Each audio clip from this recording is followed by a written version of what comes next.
Bonjour à tous et bienvenue chez Powerline. Aujourd'hui, je suis là pour vous présenter la toute nouvelle gamme de cannes Yoda, les cannes IT. IT pour Yoda Truite, tout simplement, vous l'aurez compris.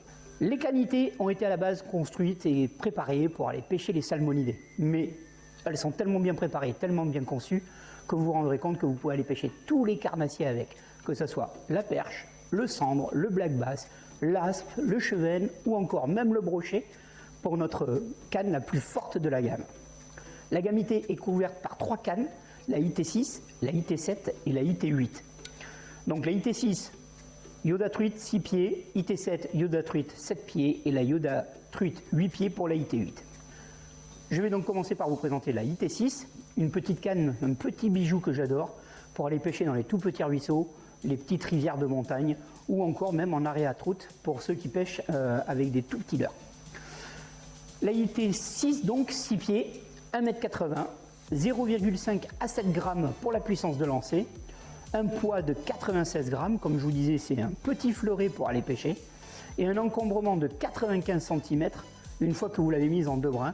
Vous pouvez la caler n'importe où dans la voiture, elle ne dérangera personne quand vous partirez, même en voyage avec madame, pour aller pêcher une petite rivière qui traînerait sur votre lieu de vacances. Ces cannes sont construites en carbone 40 tonnes. Le carbone 40 tonnes, c'est un carbone très puissant, très tactile, avec une forte conicité. La forte conicité, ça va vous permettre, d'avoir un talon très fort pour pouvoir bien contrer les poissons, et une pointe très fine et à action marquée pour pouvoir justement lancer des tout petits leurres dans des endroits très confinés où vous pourrez ainsi passer le petit leurre grâce à un petit lancer très court. Cette canne est agrémentée d'une rampe de lancement de 8 anneaux. Les 8 anneaux sont en SIC. Le SIC c'est magnifique parce que ça permet de pouvoir lancer avec une grosse fluidité tous vos leurres. Le silicium qui fait la bague est très glissant, donc vous pourrez pêcher aussi bien en tresse qu'en nylon. Vous aurez une très grande fluidité dans vos lancers. L'avantage aussi pour continuer dans la fluidité de ces lancers, c'est que nous avons agrémenté la rampe de 3 anneaux avec des pattes surélevées.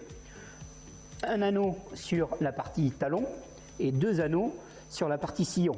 Comme vous voyez, 2 brins égaux, un anneau avec une patte surélevée sur le talon, 2 anneaux sur la partie sillon. L'avantage que vous offrent ces pattes, d'être surélevées comme ceci, c'est que vous aurez aucunement le nylon ou votre tresse qui viendra frotter contre le blanc lors de vos lancers. Ça vous donnera une plus grande fluidité et un allongement de vos lancers non négligeable. Ensuite, vous aurez remarqué que sur une grande partie du blanc, le blanc a été lissé de façon à qu'il n'y ait aucune aspérité sur le blanc. Lissé et verni avec un vernis mat de façon à qu'il n'y ait aucune réflexion de lumière pendant que vous pêchez. Tout simplement pour éviter que pendant que vous êtes en action de pêche, un éclair de lumière vienne se refléter sur la canne et paf, votre poisson s'éclipse parce qu'il aura eu un dérangement par ce petit éclair de lumière.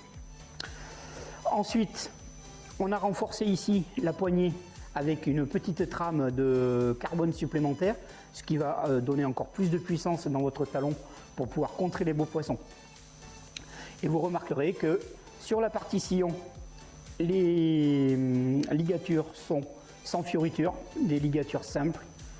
Il n'y a pas de liseré, à part sur la ligature qui entoure la partie spigot.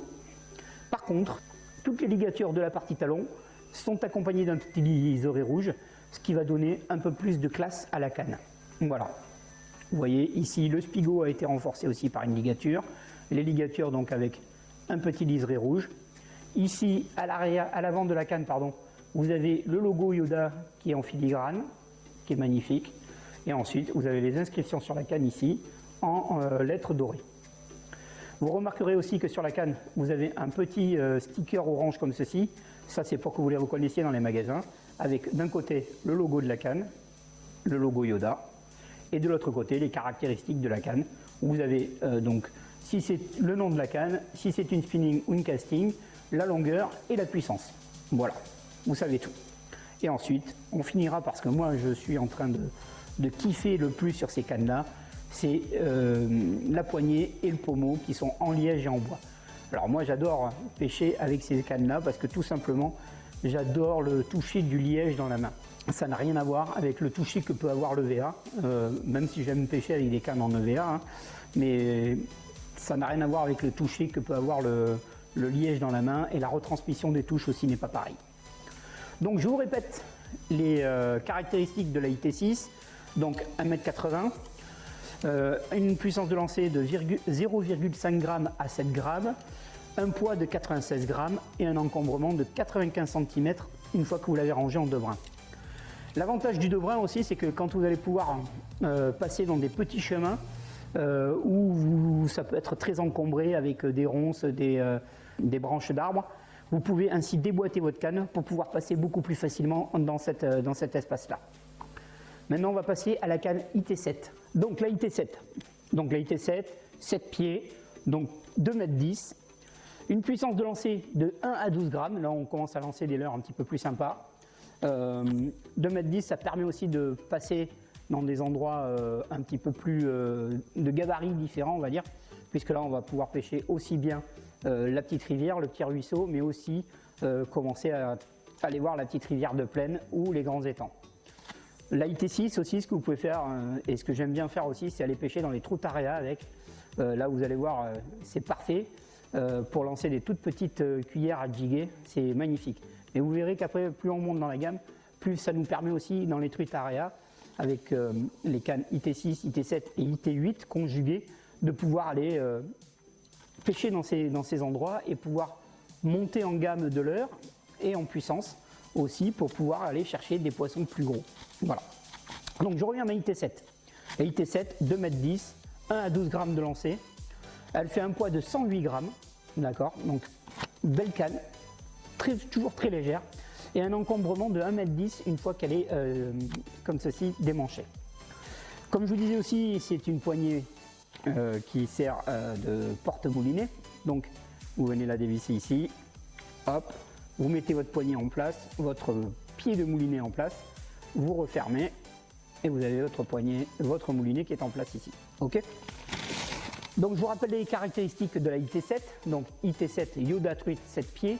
On est sur une canne qui fait 2,10 m pour une puissance de lancer de 1 à 12 g, un encombrement de 1,10 m une fois qu'elle est en deux brins et un poids de 108 g.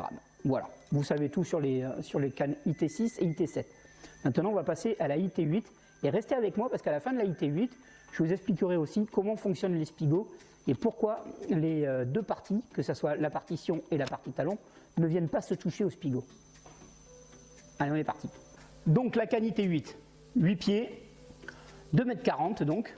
On est sur une canne qui fait une puissance de 3 à 20 g. Là, on commence à lancer des leurres un petit peu plus sympas. Moi, je m'en sers aussi énormément pour aller pêcher en bord de rivière un petit peu plus grosse, pour aller pêcher à gratter soit le cendre ou le brochet. Elle est parfaite pour ça aussi. Donc, puissance de 3 à 20 g. Elle fait un poids de 123 g, ce qui fait que pour une canne de 2,40 m, elle reste complètement légère, donc qui reste très très agréable quand même pour pêcher.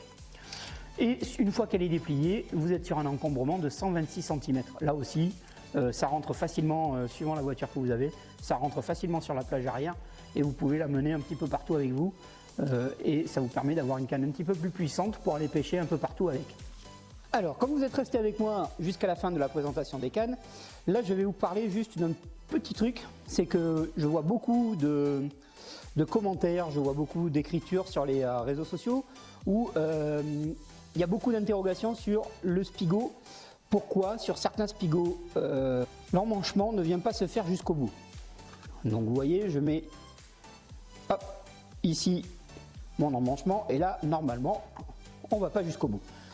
Complètement normal puisque de toute façon un spigot n'est jamais fait pour être enfoncé entièrement.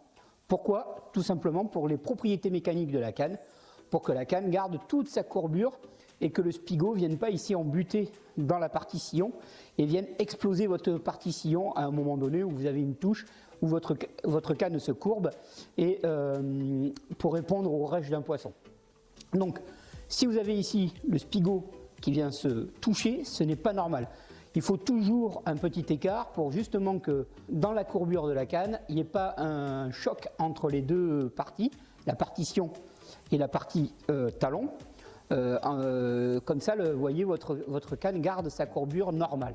Là, vous voyez, la canne, quand elle courbe, elle garde une courbure normale pour pouvoir répondre au rush du poisson. Si on avait la partie spigot qui venait s'enfoncer complètement dans la partie sillon, ici ça se toucherait et ça serait pas bon, puisque quand votre canne se plie, on aurait les deux parties qui viendraient se chevaucher, donc on exploserait forcément le carbone, et surtout on aurait la partie intérieure du spigot à l'intérieur de la partie sillon qui là aussi se bougerait et viendrait buter forcément en grosse butée même contre cette partie de carbone là et viendrait exploser votre canne. Donc si vous avez un spigot qui ne se touche pas, c'est tout à fait normal, ne cherchez pas à enfoncer complètement le spigot. Voilà, et c'est aussi pour garder du jeu à la canne un petit peu, tout simplement. Donc je vous rappelle, le spigot, comme vous le voyez ici, vient s'enfoncer dans la partie sillon qui est là. Tac. Et une fois que cette partie est enfoncée, ça va faire comme une butée, vous n'allez pas plus loin, vous n'essayez pas d'aller jusqu'au bout. Ok? Voilà, vous savez tout maintenant sur le spigot. Voilà, vous savez tout sur nos cannes. Maintenant, je vous attends sur nos réseaux sociaux pour discuter avec vous. Vous avez soit Instagram, YouTube ou encore Facebook pour pouvoir nous rejoindre. Nous vous attendons nombreux dans les magasins pour découvrir nos cannes et pouvoir les prendre en main et ainsi en faire l'acquisition et aller pêcher avec et nous envoyer de très belles photos. Je vous attends pour de nouvelles vidéos et de nouvelles présentations et à très vite sur nos réseaux sociaux.